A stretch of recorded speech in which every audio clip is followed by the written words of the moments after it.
Your new phone paves the way for the mark of the beast. Hey, if you're purchasing a new phone, you need to understand something that you may be actively involved in helping to pave the way for the mark of the beast. And if you're not Christian, stay with me, because maybe this can make you understand that the Bible is right about everything. The Bible predicts a time where you will not be able to buy or sell unless you have on you the mark of the beast. Sometimes it's considered to be on the forehead. A lot of times it's on this portion of your hand between your thumb and your forefinger. Without the mark of the beast, you could either buy it or sell. When the Bible predicts a thing, you can count on it coming true, because if you look at the prophecies, particularly the prophecies around Jesus Christ, he's fulfilled nearly all of them except for the ones that are left to be fulfilled on the timeline towards the ultimate redemption. This is God in the personage of Jesus coming back as judge.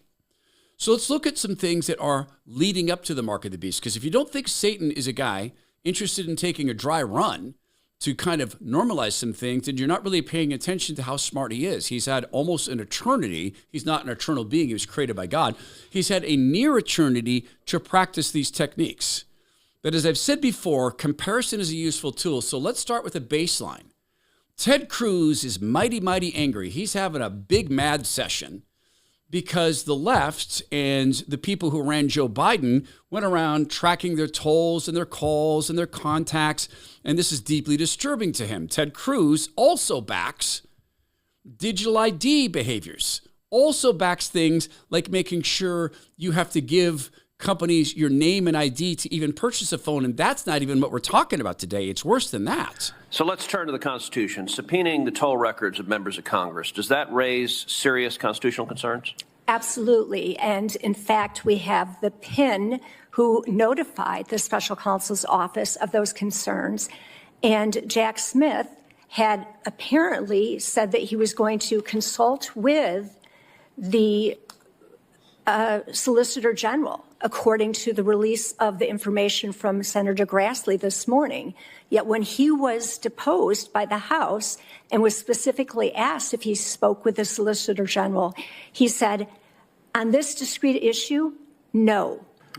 So he was talking to Margot Cleveland, who's a writer and also a former FBI agent. Did you compare the scope of the violations in Arctic Frost to Watergate?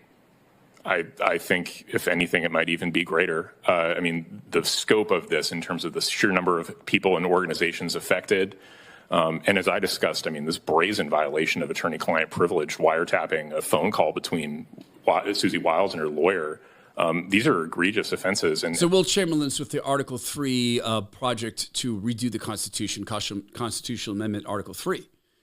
Will Chamberlain's a constitutionalist. Hey, it's upsetting. Susie Wiles is the White House chief of staff. She should not be having her phones tapped. She should not be being followed around. Yes, it's a violation of the Constitution and the separation of powers.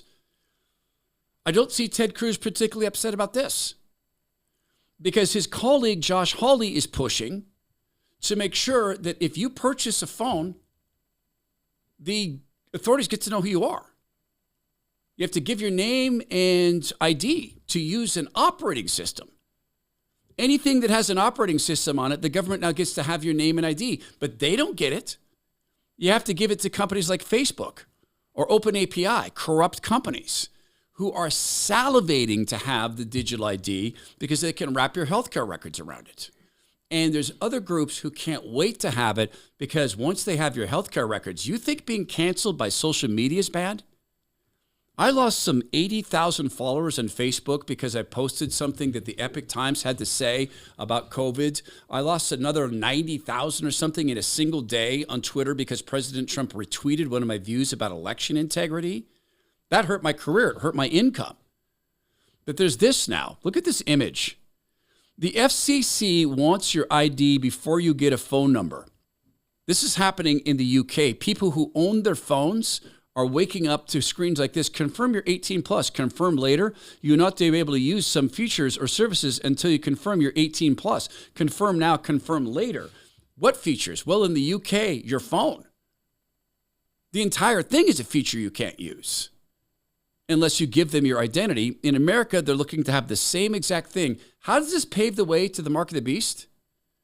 It's normalizing this. If you don't give us what we want, if you don't put the digital stamp on your behavior, your ID, you don't get to participate in society. Now, this is one of the reasons we do everything we can to back small companies who would never act this way. You're not a real company if you're forcing people to purchase your products, or Apple and Google are participating in this stuff. That's not a real company. They're governments. Allen Soaps is the very opposite. They are the smallest of small companies. It's basically three people, Tina and her two sons, and then a family who makes the soaps. That family's made these soaps for 3 generations. They're made with absolutely no chemicals, 100% natural, unique fragrances invented by Allen. He invents things like this because he can't really speak. He's nonverbal. He's so affected, so high up on the autism spectrum, and he doesn't have a lot of time to run and play because he can't really run. He can swim like a dolphin, but he invents soaps, and this is his joy and the way he contributes. He works there every single day. So does his brother Ian, who's also impacted by autism. Go to allensoaps.com/Todd to get 10% off all their products. It's allensoaps.com/Todd.